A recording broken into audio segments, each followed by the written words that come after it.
Alors, les différentes clés de la réussite d'une transformation ingénierie système. La première clé, la première, oui, la première clé, c'est de cadrer la transformation au départ avec les acteurs clés et le faire collaborativement. Voilà. Alors notre expérience, bah, c'est que pour ça, le plus pratique et ce qui délivre vraiment, une valeur durable, c'est de le faire en utilisant une démarche qu'on pourrait qualifier d'architecture d'entreprise.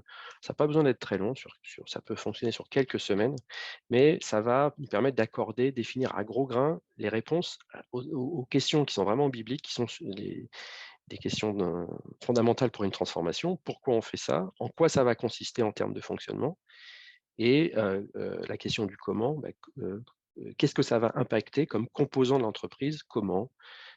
Ces composants étant, des gens, des outils, des infrastructures, et cetera. Alors bien sûr, il y a 2 pyramides dans mon schéma parce qu'on part d'un état existant et on va vers une cible et puis d'ailleurs, en fait, il y a plein de pyramides parce qu'il va falloir y aller par étapes progressivement, pour se transformer progressivement vers cette cible-là. La question du pourquoi, elle est essentielle, hein, parce que, si on comprend pas, quel service il faut rendre, à quel environnement sur le périmètre qu'on regarde, par exemple, le périmètre d'une R&D, son environnement, son écosystème, il est essentiel à comprendre.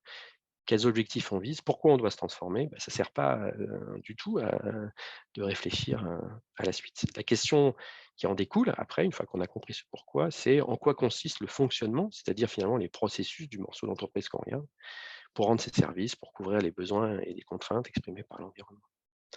Et la troisième question, la question du comment, bah, c'est ce que je disais tout à l'heure, c'est les composants en fait dans un fonctionnement, organique d'une entreprise. Ces composants, c'est avant tout des hommes, heureusement qu'ils sont là, puis des infrastructures, des outils, voilà. Il faut aligner les acteurs clés, les sponsors sur l'ensemble de cette analyse-là à très gros grains.